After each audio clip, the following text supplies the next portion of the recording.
எல்லாருக்கும் பணிதல் நன்றாம் அவருள்ளும் செல்வர்க்கே செல்வம் தகைத்து. இதில் வள்ளுவர் என்ன சொல்கிறாருன்னு பார்ப்போமா. இந்த குறளுக்கு நம்மளால அதிகூடின விளக்கம் என்ன சொல்ல முடியும்?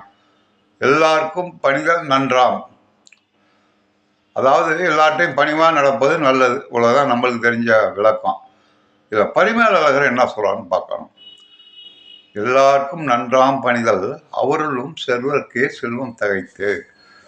அதாவது ஒருவனுக்கு பெருமிதம் கல்வியினாலே வரும். அந்த கல்வி தருகிற அறிவே அவனை அடக்கும். நிறைய படிச்சிருப்பான், தன்னை விட அறிவாளி இல்லை உலகத்துலன்னு பேசிக்கிட்டே இருப்பான். விவேகானந்தர் அதை சொன்னார், பெரியார் இதை சொன்னார், காமராஜர் அதை சொன்னான்னு சொல்லிக்கிட்டே இருப்பான். அவங்கெல்லாம் சொன்னது சரிடா, நீ என்ன சொல்கிற அப்படின்னு கேட்டால் அவங்க சொன்னதை தான் நான் சொல்கிறேன்மா. சீமான் போல, புரியுதுங்களா? சொந்த கருத்து எதுவும் இருக்காது, நிறையா படிச்சிருப்பாம்மா. அவன் பேச்சினாலேயே அவன் அந்த அறிவு அடங்கி பெறும், புரியுங்களா? ஒருவனுக்கு பெருமிதம் கல்வியினாலே வரும். அந்த கல்வி தருகிற அறிவே அவனை அடக்கும். அடுத்து ஒருவனுக்கு பெருமிதம் குலத்தினாலே வரும். நான் பிராமணன், நான் கவுண்டன், தேவன் அப்படின்னு சொல்லிக்கிட்டே இருப்பான். அந்த குலம் தருகிற பண்பே அவனை அடக்கும். ஐயராக இருப்பான், ஒரு கடையில் போய் பிரியாணி சாப்பிட்டுக்கிட்டு இருப்பான். யோ, நீ ஐயரை சாப்பிடலாமா அப்படின்னு கேட்டால் அந்த குலத்தின்படி அவன் வாழ மாட்டான். அந்த குலத்தின் பண்பே அவனை அடக்கும் அப்படிம்பார். மூன்றாவது, ஒருவனுக்கு பெருமிதம் செல்வத்தினாலே வரும் அப்படிம்பார். செல்வம் அவனை அடக்காது, அவனா அடங்கினாதான் உண்டு. நீ இங்கே காசு பணம் நிறையா படைத்தவன்ட்ட ஏதாச்சும் நல்ல விஷயத்த சொல்லி பாருங்க, அவன் கேட்கவே மாட்டான்.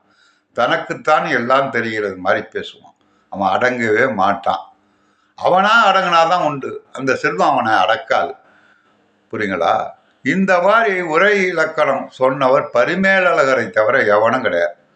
நான் சொல்றது புரியுங்களா? அதாவது சாதாரணமாக அந்த குறளுக்கு எல்லாருக்கும் நன்றாம் பணிதல் அவர்களும் செல்வர்க்கே செல்வம் தகைத்து அப்படிங்கிறதுக்கு என்னன்னா, இப்போ காலத்து வாத்தியாரெலாம் அப்படி தான் பேசுவாங்க. எல்லாரையும் பணிவாக இருக்கணும், செல்வம் படைத்தவன் பணிவாக இருப்பது நல்லது அப்படிம்பாங்க. அதுக்கு மேலே விளக்கம் தெரியாது. இவ்வளவு விளக்கம் கொடுக்கிறவர் பரிமேலழகர் மட்டும்தான். இது சாதாரணப்பட்ட விஷயமே கிடையாது.